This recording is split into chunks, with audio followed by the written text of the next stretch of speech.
네. 42쪽 4번. 이거 들어가기 전에 40페이지 19번 문제.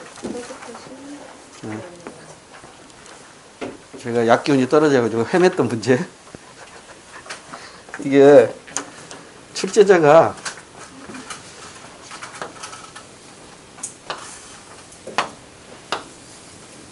직각삼각형 하나 그려놨어요.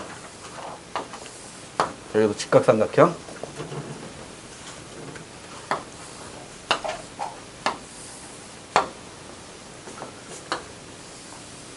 그리고 밑변과 평행선을 그었어요. 그러면 이게 이 직각삼각형의 원리가 요것 대 요것의 비율이나 요것 대 요것의 비율이 같죠? 네. 그 원리를 이용해서 이 문제를 풀으라는 문제였어요. 다시 여기 지금 큰 직각삼각형 안에 또 하나의 직각삼각형이 있잖아요. 그러니까 이 직각삼각형의 성질상 A 대 B, A하고 B의 비율, 그러니까 A분의 B 이퀄 이게 CD라면 C분의 D 같은 거라고요. 얘분의 얘나 얘분의 얘나 같은 거예요. 그러면 여기에는 요 축에 평행선을 그었어요. 얘분의 얘나 얘분의 얘나 같은 거겠죠. 이 원리가 중학교에서 배우는 직각삼각형의 원리잖아요. 그러니까 이걸 이용해 가지고 문제 19번에 문제를 풀으라는 건데, 자 볼게요. 다시 한번 그려놓고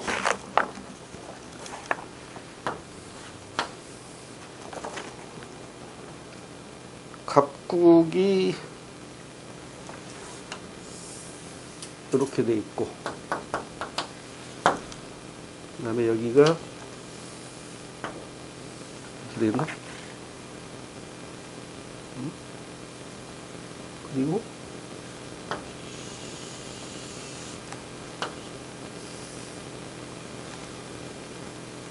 여기고 여기가 A고 여기가 2A고 여기가 A란 말이에요.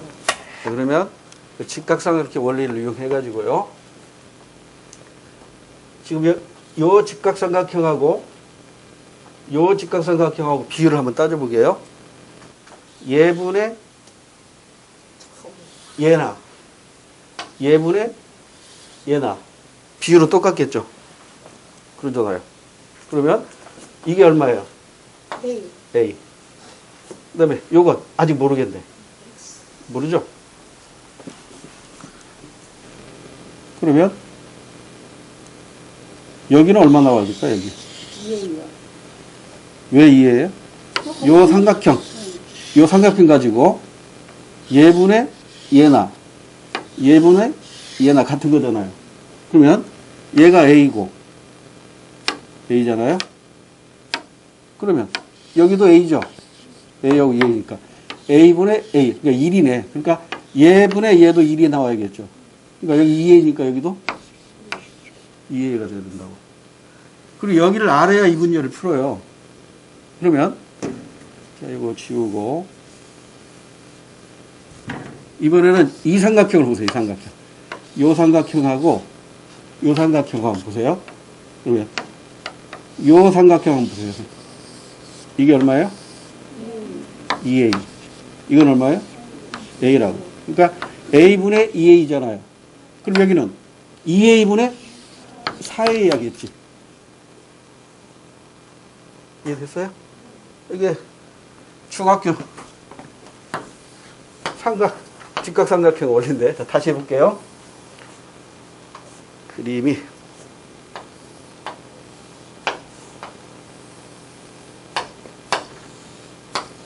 A, 2A 그 다음에 A란 말이에요.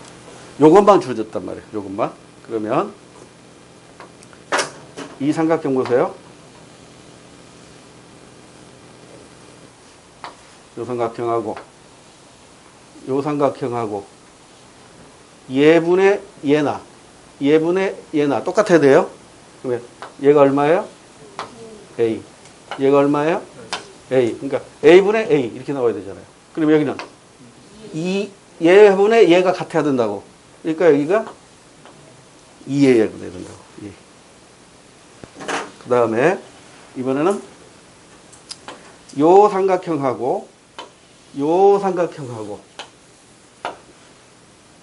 자, 요 삼각형에서 얘분의 얘가 A고 얘가 2A란 말이에요. 그러니까 A분의 2A 2죠. 기울기가. 그러면 얘분의 얘도 기울기가 2가 나와야 된다고.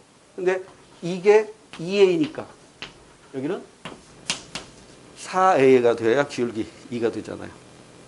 이 원리로 이 문제 푸는 겁니다. 그래서 자, 그러면 19번 문제 1번 X제는 갑국, Y제는 을국의 비교 상품이다. 맞아요? 틀려요? 땡. 틀렸죠?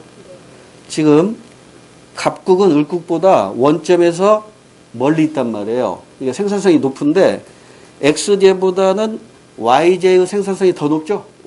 갑국은. 그러니까 갑국은 Y제의 비교가 있는 거예요. 그럼 갑국이 Y제의 비교가 있으면 을국은 X제의 비교가 있는 거겠죠. 그래서 1번은 거꾸로 돼 있고요. 그 다음에 2번. 갑국의 Y제 한 개 생산의 기비용은 X제 2개이다. 자, 갑국의 Y제니까, 자, 갑국, 여기 보세요. 갑국의 Y제의 기비용이니까, 갑국이니까, 요것분에 요것으로 표시되겠죠? 그러니까, Y제, 한 단위당 기비용은, 갑국은 X제 몇 개예요? 4A분의 2A. 2분의 1개겠네. 나. 을국은 X제 몇 개? 을국이 이거니까. 2A분의 2A니까. X제 1단위가 다이다 기울기입니다. 그러면 이걸 응용해서 자, 이번에는 X제의 한 단위당 이는 주로 생략합니다. 단위당 기비용 Y제로 표시되겠죠. 갑국과 을국.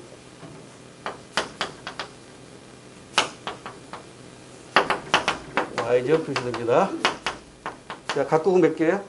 2A분의 4A 2단위. 을국은 2A분의 2A 단위 이렇게 되는 것이죠. 그러면서 조금 더 나가 볼까요? 갑국과 을국이 모두 양국 모두 무역 이익을 얻을 수 있는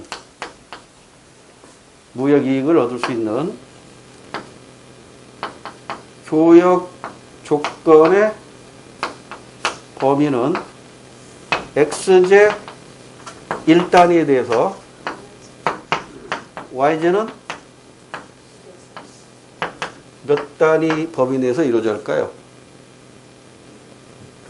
자, X제 1단위의 기비용은 Y제 2와 1, 요 사이에서 결정돼야겠죠? 이렇게 하면 되는 거예요. 역으로, 그러면 양국 모두 무역 이익을 얻을 수 있는 교육 조건의 범위가 Y제 1단위에 대해서는 X제 몇 단위 범위일까요? 이거 뒤집어가지고 교차시키면 된다고 그랬죠? 2분의 1. 1은 뒤집어도 1이네요. 이거라고요. 그럼 이제 질문 들어갑니다.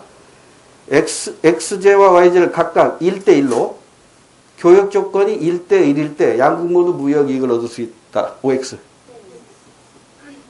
땡입니다. 2를 초과해야 되고 2 미만이어야 되니까. 그러죠? 그러니까 1대1이라면 1이잖아요. 2를 초과해야 되는데 초과 안 했잖아. 그러니까 이때는 무역이 성립할 수가 없는 거예요. 여기까지가 이미 출제되었던 것들이니까 기억해 두시고요. 자, 그래서 이제 2번도 틀렸고, 3번. x제 한 개의 기호비용은 갑국이 을국의 2배이다. x제 한 개의 기호비용은, x제 한 개의 기호비용은 갑국이 을국의 2배이다. 맞네? 한 단위인데 2단위니까 2배이다. 그래서 3번이 정답이에요. 3번이 맞는 것은 정답이고, 4번은 왜 틀렸는가 볼게요. y제 한 개당 x제 1.5개의 비율로 교환하면 양국 모두 이익이다. 1.5란 말이에요. y제 한 개당, 여기 있네. y제 한 개당 1.5면 이 사이에 있어요, 없어요? 없잖아요. 여기 1 밖에 있잖아. 그러니까 무역이 성립할 수가 없는 거야. 0.8 정도면 되겠다. 그러죠? 0.8이면 0.5하고 1 사이니까. 되죠?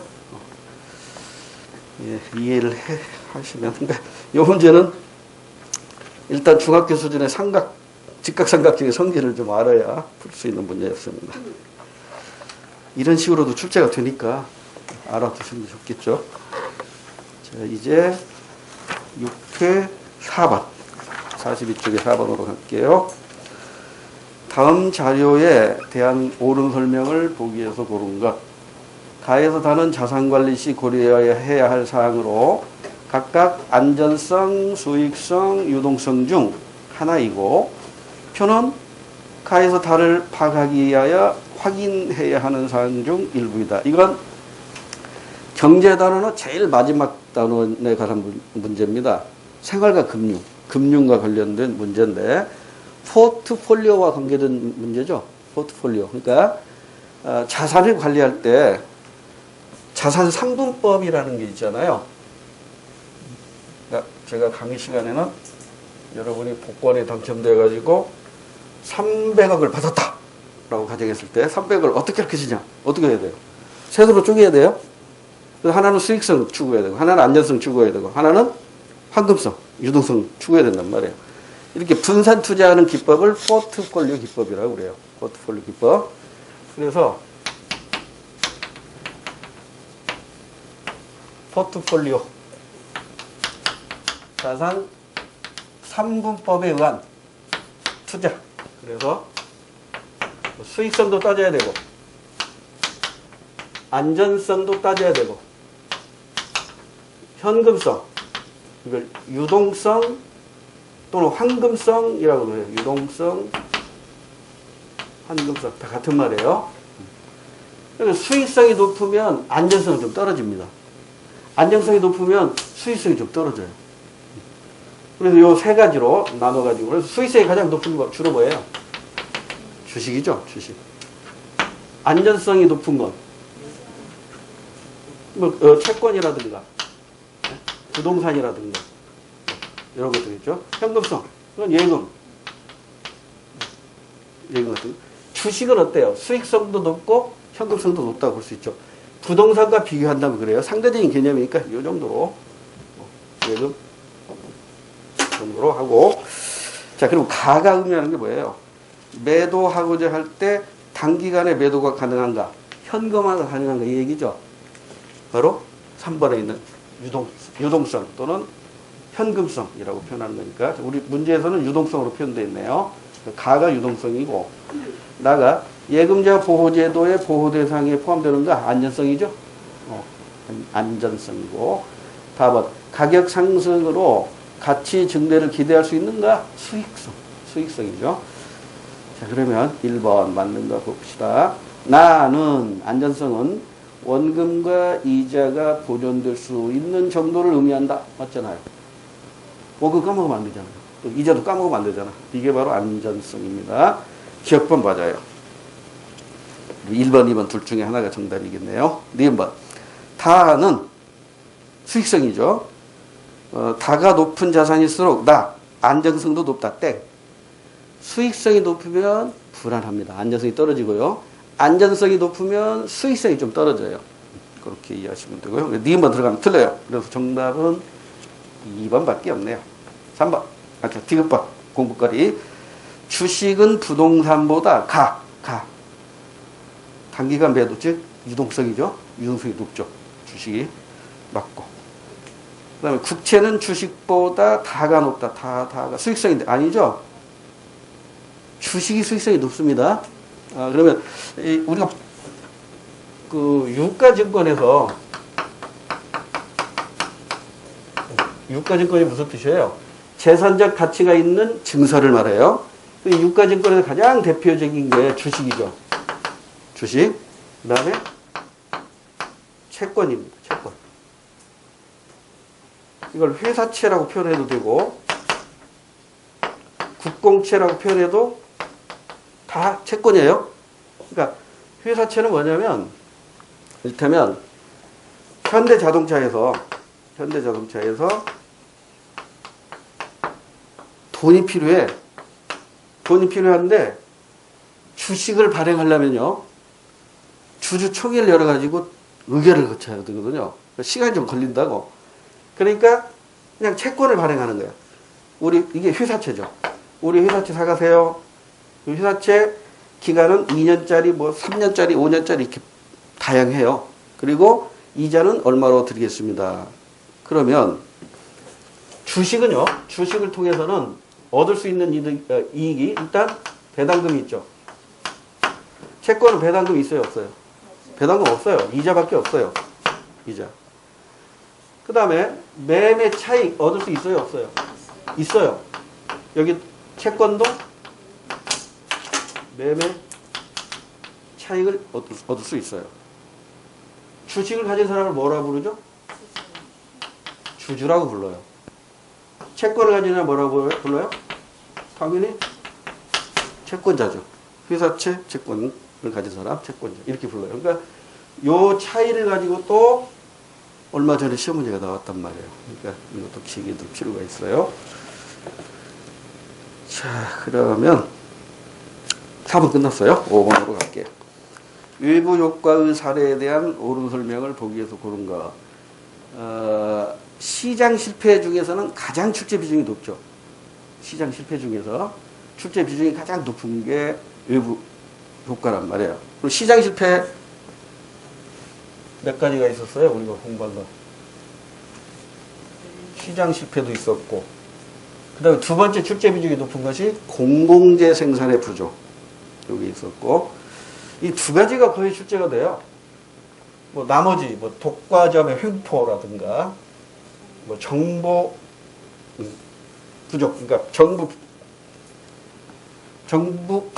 비대칭 문제, 네, 이런 것들.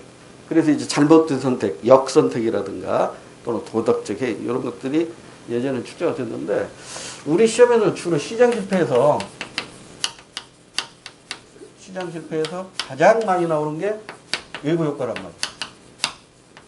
외부 효과. 그 다음에 이제 두 번째가 공공재.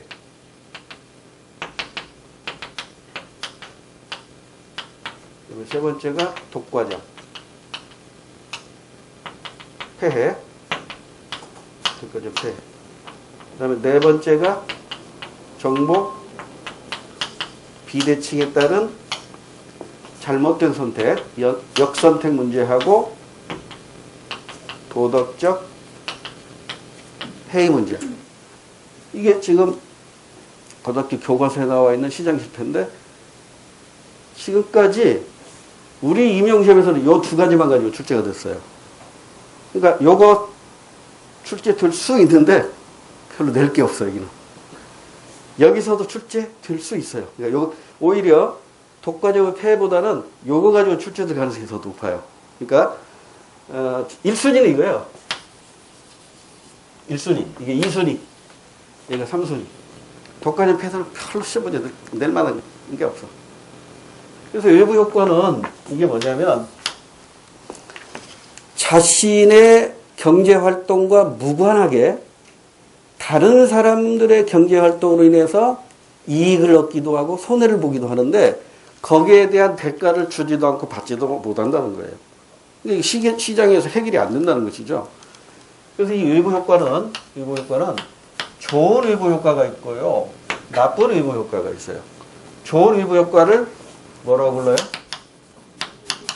외부 경제라고 부르고요. 나쁜 외부 효과, 뭐 해로운 외부 효과 이렇게도 표현해요.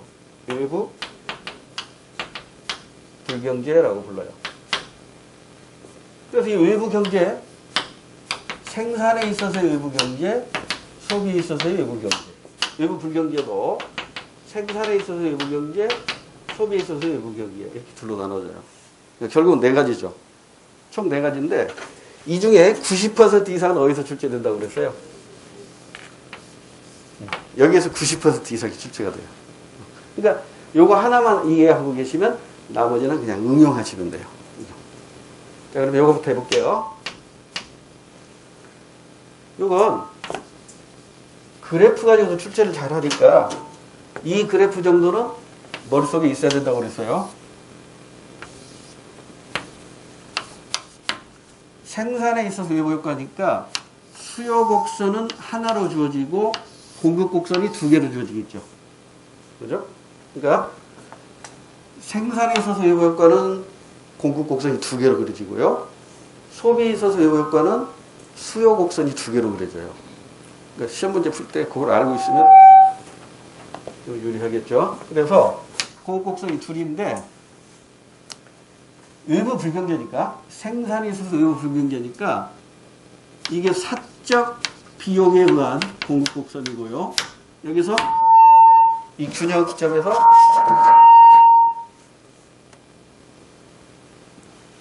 여기서 뭐가 결정된다고 그랬어요? 시장 생산량이 결정된다. 그 다음에 이게 사회적 비용에 의한 공급 곡선으로 여기서는 최적 생산량이 결정이 된다. 이렇게 공부했잖아요.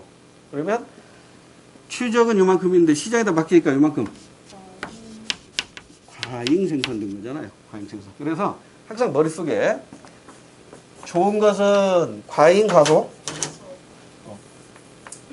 좋은 것은 항상 시장에다 맡기면 과소가 되고 나쁜 것은 시장에다 맡기면 항상 과잉이 돼요. 과잉 생산, 과잉 소비. 과소 소비, 과소 생산, 과소 소비 이렇게 두는 거라고. 그래서 역시 여기서 첫 번째 시험 문제 포인트가 사적 비용하고 사회적 비용을 비교했을 때 어느 게 커요? 사회적 비용이 크단 말이에요. 그러니까 제가 연탄공장 사례로 여러분이 수업 시간에 말씀드렸어요. 개인적인 내가 가지고 있는 돈이 3억이 있었다. 3억 가지고 연탄공장을 차렸어. 그런데 이로 인해서 매연 분지 나오니까 이걸 해소하기 위한 또 추가 비용이 들어간다. 그래서 5천만 원이 들어갔어요. 그러면 사회적 비용은 3억 5천이 드는 거잖아요. 이렇게 사적 비용보다 사회적 비용이 커요. 그 결과 시장 생산량이 취적 생산량보다 많단 말이에요. 그러니까 사적 비용에 의해서 결정되는 게 뭐라고 그랬어요? 시장 생산량. 사회적 비용에 의해서 결정되는 게 최적 생산량. 근데 외부 불경제니까 과잉이란 말이에요. 과잉. 시장에다 맡기니까 과잉이 된다고. 그러면 여기에서 환경이 오염이 되잖아요. 환경 문제가 발생하잖아요. 여기에 대한 대책, 환경세 또는 환경 부담금 뭐 이런 거죠. 환경세 부과. 환경세를 부과하면 여기서 얼마만큼 환경세를 부과해야 돼요? 요 사적 비용하고 사회적 비용하고의 가격 주가 만나는 가격 주가의 평행선만큼 요만큼이죠. 요만큼이 바로 텍스로 부과되더라고요. 이게 다 시험에 나왔던 거잖아요. 그러면 자 이제 여기까지 이렇게 해볼까? 이게 뭐예요? 시장 가격이죠. 요가 뭐예요? 최적 가격이죠. 최적 가격인데 이게 이렇게 표현할게요. 소비자가 부담해야 할 가격이죠. 소비자가 부담해야 할 가격. 이건 생산자가 얻게 되는 가격이에요. 생산자가 소비자로부터 이만큼 받아가지고 이만큼 세금을 내잖아요. 세금을 나가니까 결국 생산자 주머니로 들어가는 돈은 요만큼 주었으니까 요만큼밖에 안 된단 말이에요. 그죠? 그래서 요만큼은 누가 먹은 거라고 그랬어요? 정부가 조세 수입으로 먹는 거라고. 그러면 요만큼 뭐야? 소비자 이익의 감소분. 요만큼은 뭐야? 생산자 이익의 감소분. 그래서 결국 사회 전체적으로 사회적 이익의 감소분은 요 삼각형만큼 사회적 이익가 감소한다.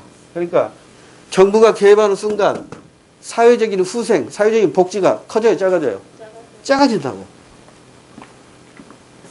환경세 부과로 인해서 사회적 이익여가 감소한단 말이에요. 그래서 그 대안으로 나온 게 뭐였어? 그 대안으로 등장한 게 뭐예요? 각 기업에다가 너네들은 이만큼만 오염을 배출해. 너네들도 이만큼만 오염 배출. 오염 배출할 수 있는 권리를 주고 그 이상으로 배출하면 오염 배출권을 다른 기업에서 사가지고 배출하라 이거예요. 그러면 시장 원리로 오염 배출권 서로 사고 팔면서 시장 원리로 오염 배출이 줄어든단 말이에요. 그래서 이게 오염 배출권 제도예요. 코즈라는 사람이 얘기했다 해서 코즈의 정리 이렇게도 표현하는데 수능에서는 이거 계산 문제로 출제가 되는데 우리 시험에서는 절대 안 나올 거예요. 우리 시험에서 이거 계산 문제 되려고 하면 읽는데 1분 지나버린다니까요.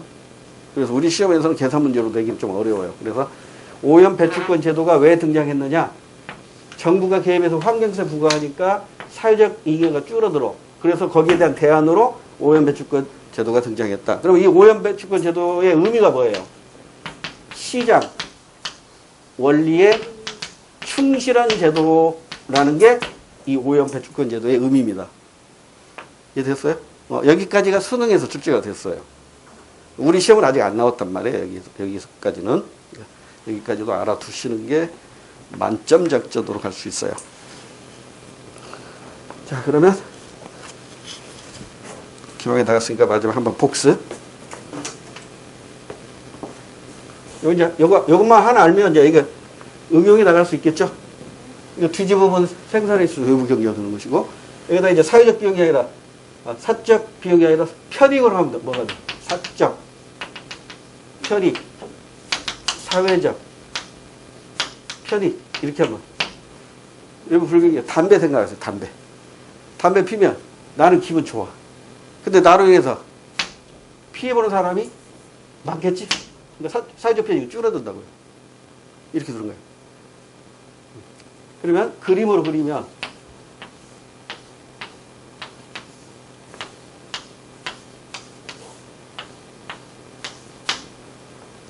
S1, S2. S1이 사적 비용이고 S2가 사회적 비용이에요. 여기서 뭐가 결정돼요? 시장 생산량. 여기서 뭐가 결정돼요? 최적 생산량. 시장에다 바뀌니까 과소 생산되죠? 이거 플러스 외부 효과네요. 플러스 외부 효과. 자, 여기는 고급 곡선이 하나로 되어 있고 D1, D2, D2, D1. D1이 사적이야. 그럼 여기서 시장 소비량. D2가 사회적 편익이에요. 그럼 여기에서 최적. 시장에다 바뀌니까 과소가 되죠? 과소 소비가 되니까 플러스 외부 효과야, 마이너스 외부 효과야?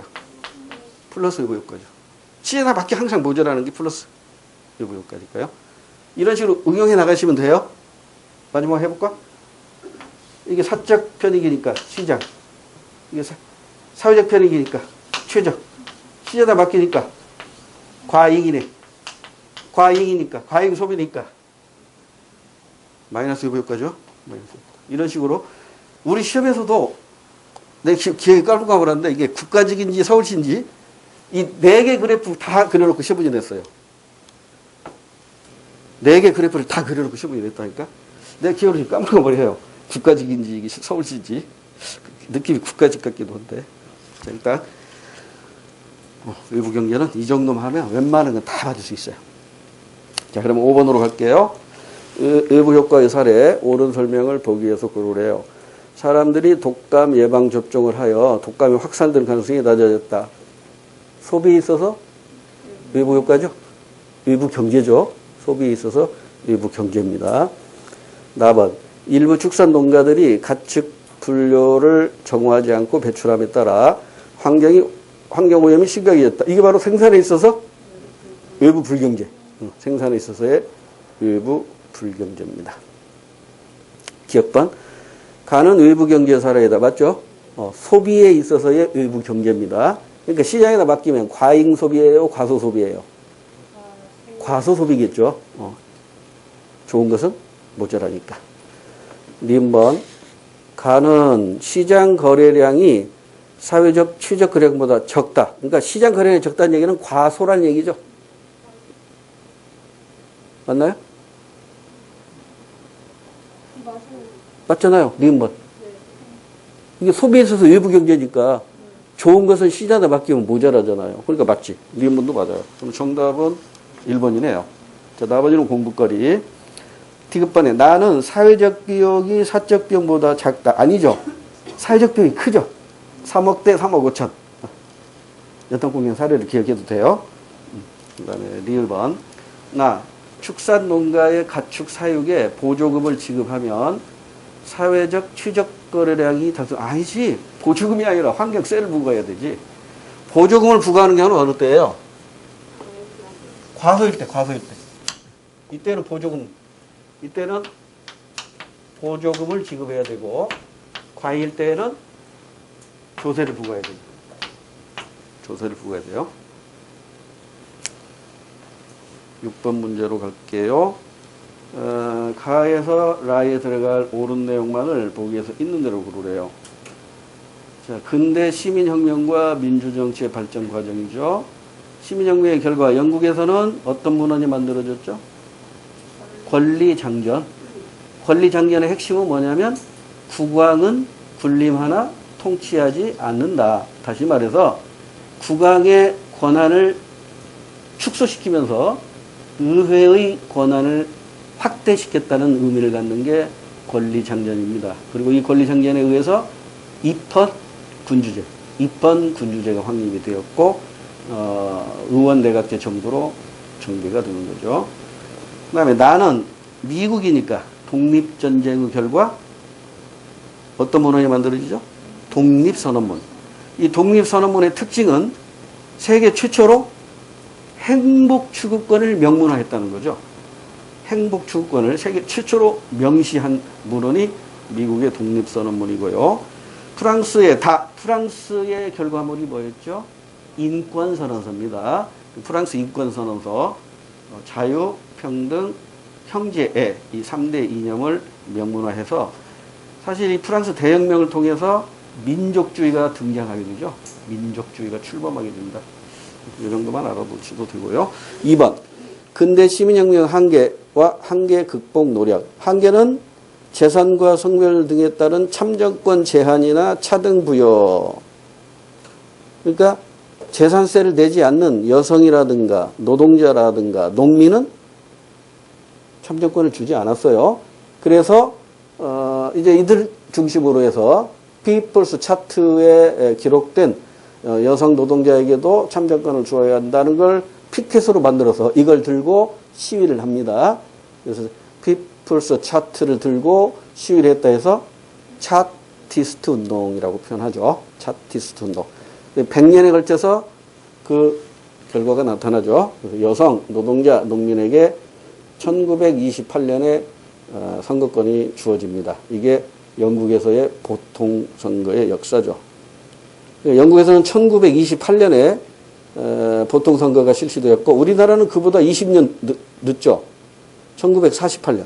1948년에 우리나라는 최초로 보통선거를 합니다. 보통선거 역사가 가장 빠른 나라가 뉴질랜드입니다. 그 정도만 알아두세요. 뉴질랜드. 그 다음이 미국이고요. 그 다음에 영국입니다. 순서대로 하면 뉴질랜드, 미국, 영국, 한국 이런 순서로 보통선거를 실시하는데 보통선거를 실시함으로써 대중민주주의가 확립됨으로써 이제는 제한된 민주주의가 아니라 확장된 진정한 대중민주주의가 확립이 되었다.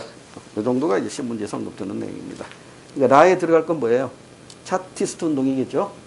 참정권 확대 운동 또는 선거권 확대 운동입니다. 자, 기억반. 영국의 명예혁명에 의한 권리장전입니다. 입헌군주제 폐지 아니죠. 입헌군주제를 전제로 해서 의원대각제 정부가 등장하는 거니까요. 입헌군주제 확립 이렇게 해야 되죠. 그 다음에 의회적인 기반 마련 이건 맞아요. 국왕의 권한을 줄여가면서 의회의 권한을 강화시켰으니까요. 기억반은 입헌군주제 폐지 때문에 틀렸고 니은바 나는 미국의 독립선언문입니다. 영국으로부터 독립하고 대통령제 정부 형태를 수립했다. 맞네요. 민주공화제죠. 민주공화제를 확립하면서 대통령제 정부 형태가 수립이 됩니다. 니은번 맞아요. 그러면 니은번부터 출발하면 정답인데 4번밖에 없네. 정답은 쉽게 나왔어요. 자, 공부거리로 디귿 다 프랑스의 대혁명 결과로 등장한 인권선언서입니다. 인권선언 채택 자유와 평등의 이념 확산 맞습니다. 그리고 프랑스에서 등장한 정부 형태는 뭐였어요? 민주공화제입니까? 입헌공화제입니까? 입헌공화제죠. 입헌공화제를 기초로 한 이원집정부제. 이원집정부제가 바로 프랑스의 정부 형태고요. 그 다음에 리을반, 극복 노력. 차티스트 운동이겠죠. 노동자들을 중심으로 차티스트 운동 전개. 맞습니다. 4번 정답. 7번. 옳지 않은 걸 찾으래요. 형사 절차. 옳지 않은 것. 수사, 기소, 판결, 집행. 1번. 가단계에서 검사는 소년범에 대하여 선도 조건부 기소 유예 처분할 수 있어요? 없어요? 있죠? 선도 조건부 기소 유예 처분할 수 있어요. 결정 전 조사 제도를 통해서 이루어지는 거죠. 결정 전 조사가 필요하고 그 다음에 선도 조건부 기소 유예 처분할 수도 있고 그 다음에 소년범이니까 이게 나이에 따라 다르죠. 형벌을 부과할 수 있는 나이가 있고 형벌을 부과할 수 없는 나이가 있잖아요.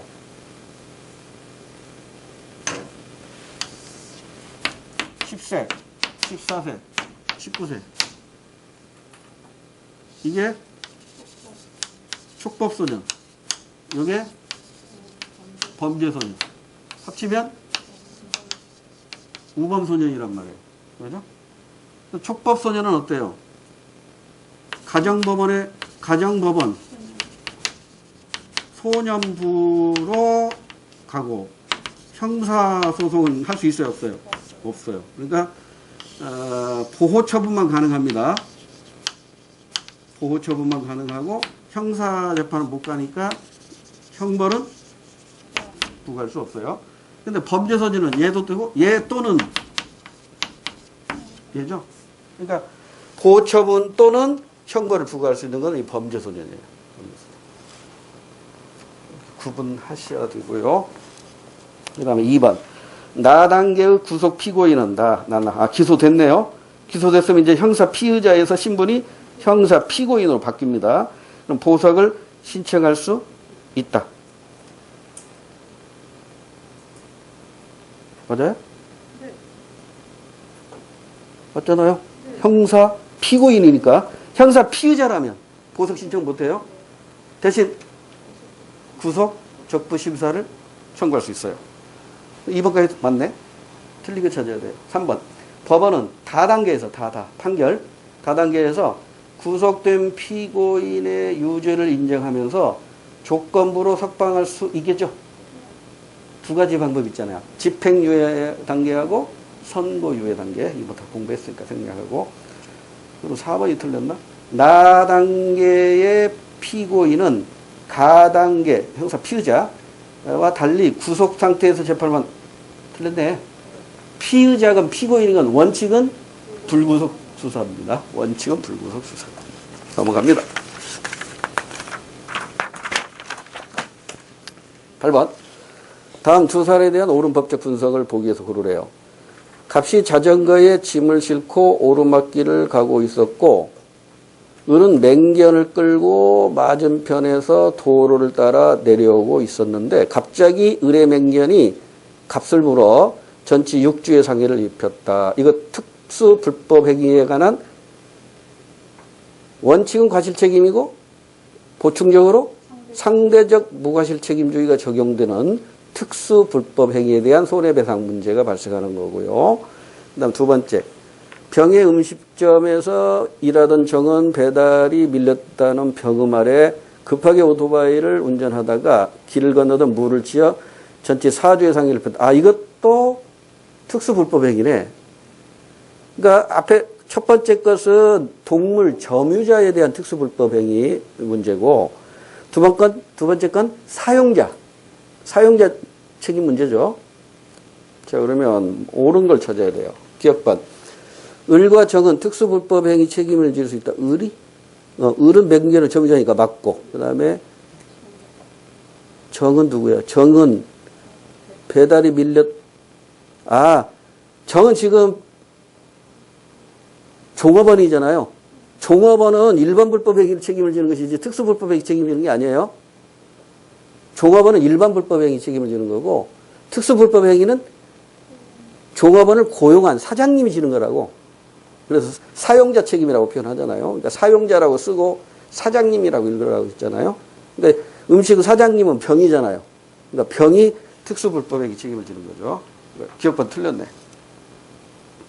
그 다음에 니은번. 병이 정의 선임 및 사무 감독에 상당한 주의를 하였음을 입증하면 병의 책임이 면제된다. 이게 바로 상대적 무과실 책임주의입니다. 원칙은 과실 책임이에요. 그러나 여기에 보충적으로 이렇게 상대적 무과실 책임주의를 채택하고 있다. 니머는 맞아요. 디귿번. 정과 달리 을은 무과실 책임을 진다. 정과 달리. 정이 누구죠? 배달원이죠? 정은 과실 책임주의가 원칙이고 을은 점유자죠. 이 사람도 과실 책임이 원칙이에요.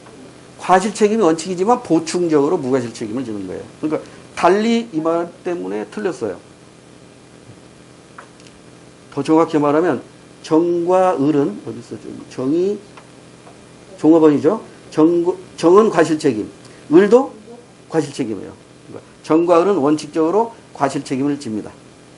그러나 상대적 무과실 책임주의가 하나 더 결합되는 게 뭐다? 을입니다. 을. 그렇게 다르니까. 일단 디귿번은 틀렸어요. 리을반. 무는 병 또는 정액에 손해배상 책임을 물 수 있다. 그러면 무가 아까 다친 아이죠? 무를 치어 다친 아이인데 병에게는 특수불법행위 손해배상을 물을 수 있고 정에게는 일반 불법행위를 물을 수 있어요. 근데 원칙적으로 특수불법행위가 우선입니다. 넘어갑니다. 9번. 옳은 법적 판단. 갑은 을과 혼인하여 아들을 A를 낳았으나 이런 문제 나오면 읽으면서 바로 옆에다가 계보도 그리면서 풀어야 돼요. 다 읽고 나서 계보도 그리면 이미 늦어버려요.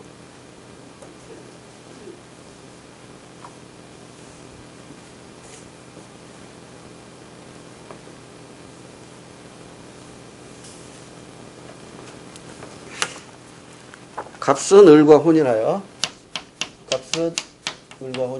거기에서 아들 A를 낳았대요.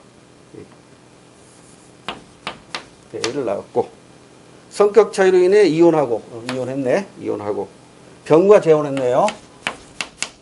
병과 재혼이고 병 사이에 아들 B와 딸 C. 여기에 또 B와 딸 C가 나왔네요.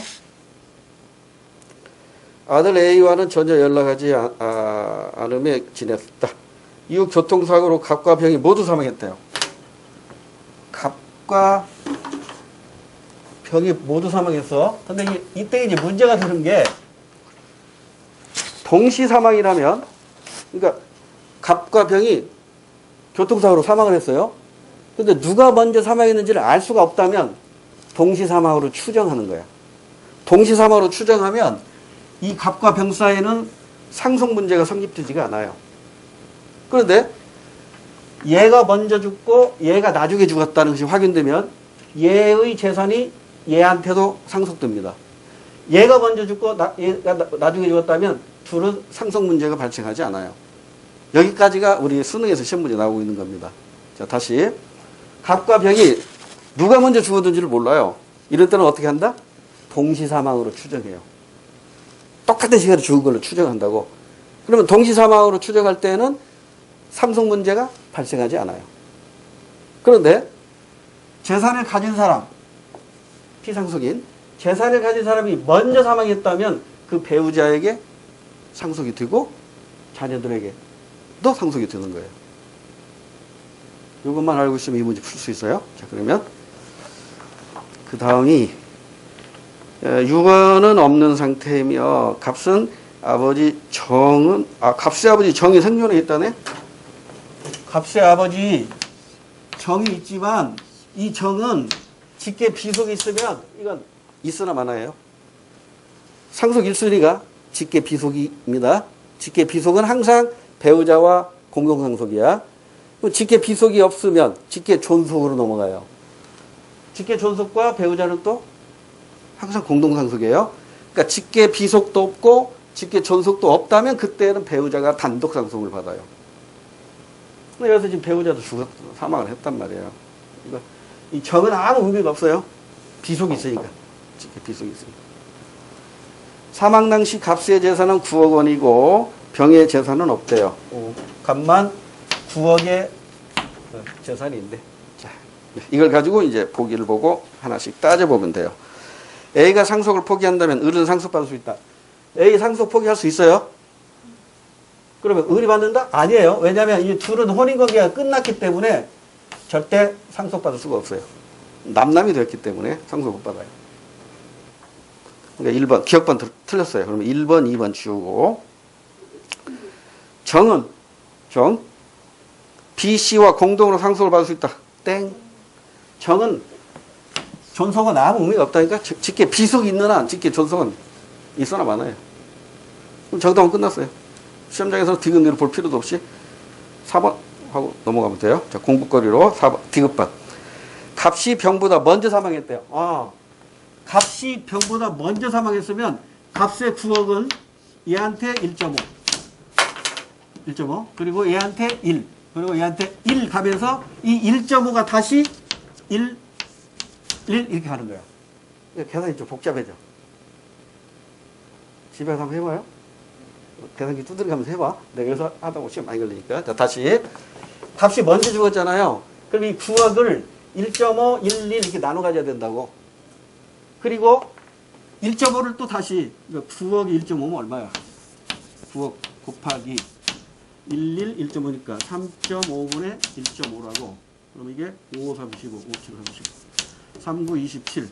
이거 안 떨어지네. 7로 나누면. 3, 8에, 7, 4, 7에 28. 3, 7에 21. 8. 얼마 나와, 이거? 4 나와. 계산기 두드려보세요. 그러면 이거 병이 받잖아요. 이걸 또 반대로 나눠갖고 얘들한테 나눠줘야 된다니까. 계산이 그렇게 복잡해져요. 그렇게 하고. 그러면 A의 상속 금액은 B보다 적다. A의 상속 금액은 B보다 그럴 수밖에 없지. 이걸 빠뜨려야 돼. 얘도 들어가야 되네. 3.5가 아니라 4.5. 이거는 이거. 하나, 둘, 셋. 이렇게 돼서 4.5분의 1.5네. 그럼 계산 되나? 네. 이건 되네. 3억이네, 3억. 병이 3억이야. 그럼 이제 9억에서 3억을 빼면 6억이죠?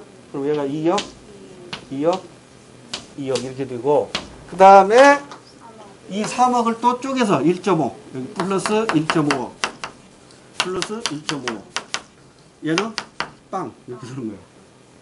그러니까 얼마나 많은 거야? 1.5억 많아. B가 C도 1.5 먹고 아까 계산을 잘못해서 안 떨어졌네요. 1.5 111 해야 돼요. 자, 디귿번 끝나고 리을번. 병이 값보다 먼저 사망했다면 병이 값보다 먼저 사망했으면 1.5 줄 필요 없잖아요. 1.5 줄 필요 없으니까 A, B, C 모두 똑같이 3억씩 가져가요. 3억씩. 4번 정답입니다. 잠깐만 쉬었다가 10번부터 여기요.